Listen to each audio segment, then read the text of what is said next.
Welcome back to the Road Show. This morning in the Buzz, this story has been making headlines all weekend. I feel gross just talking about this story. I am just, ugh. A San Francisco mother admits on national TV that she regularly gives her 8-year-old daughter Botox injections before entering child beauty pageants. Carrie Campbell says she got the idea from other pageant mothers. I mean, that's just sick. Aww. Calling it, quote, pretty much the thing to do. Well, now authorities are stepping in, saying they need to sit down with Carrie and her daughter Brittany to see what's really going on. Here's a clip from Good Morning America where the little girl talks about getting those injections. It hurts, and I get used to it, and... Do you cry? A little. You do. But now I don't. I feel like I'm just going to puke. I'm sorry. That's just gross. The Food and Drug Administration does not recommend Botox for anyone under 18. Brittany also says her mother has waxed her legs before a pageant. There is just so many things wrong with this. I mean, to me, it's child abuse. I'm sorry, it's child abuse. Even those pictures are just so disturbing. I don't like watching anyone get injections or any type of, surgery or any type of pictures like that, let alone an 8-year-old girl. Her face isn't even developed yet. I mean, feel she doesn't sick have wrinkles. to my stomach. She probably doesn't even have hair on her legs at that point. Why are you waxing her? Why are you giving her Botox? I don't understand. Poor girl couldn't even talk. See when he asked her a question? It doesn't hurt that much. It makes me cry.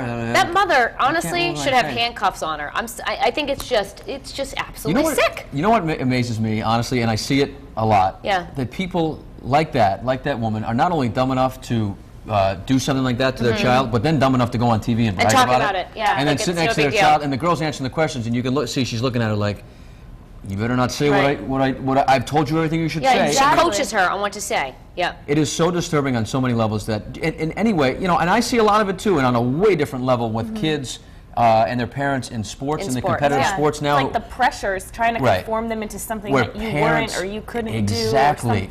Parents living through their children on the athletic field and at these beauty pageants. I didn't see the mom, but she didn't exactly look like a smoke show. No.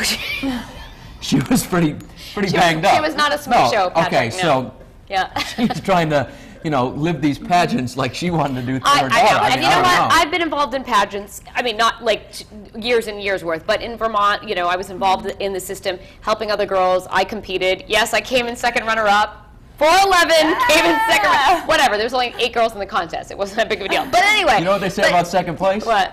First loser. Oh, thanks, Patrick. You're so nice.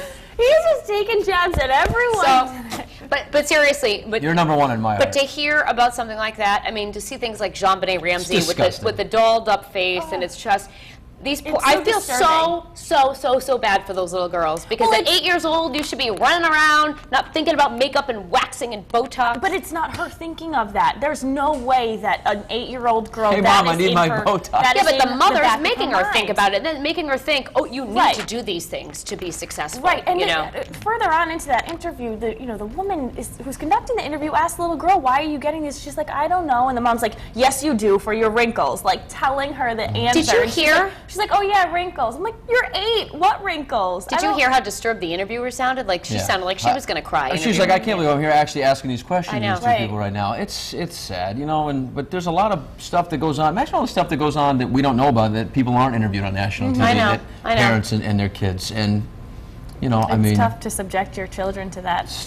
It's painful. I don't even know what to say about it. It's speechless. just plain wrong. Yeah. And I know that Courtney Caligiuri feels the exact same way that we do. From one beauty queen to another? Yeah. Danielle? It is. It's a hard story to watch. Like, I just can't wrap my head around it. And neither can the live bloggers. They're sharing their opinions and what they think should happen next. That's happening on foxprovidence.com. And this first one's from Jean. She says, the question is why? Maybe the child should be removed from that selfish, self-serving mother. It's just wrong. Smokey Wolf says, I really think this lady and other moms that give this stuff to their kids should be examined by a doctor, then sent to jail. And Joe says, I think whoever gave the mom the Botox injection should be held accountable too. And I feel the exact same way.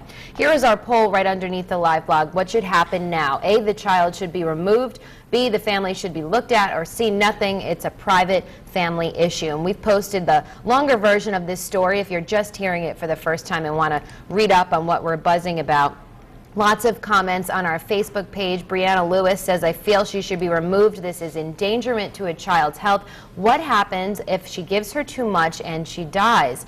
Angie Bermuda says she should be charged with child abuse. And then we also heard a story from Caroline Jones, who said, I had Botox injections at 15 years old, but it was in my shoulder, used to paralyze some muscles. She said, didn't work, by the way. So it's interesting stories there. But if you do want to weigh in, we'll have those poll results for you at the end of the show to see what everybody universally thinks.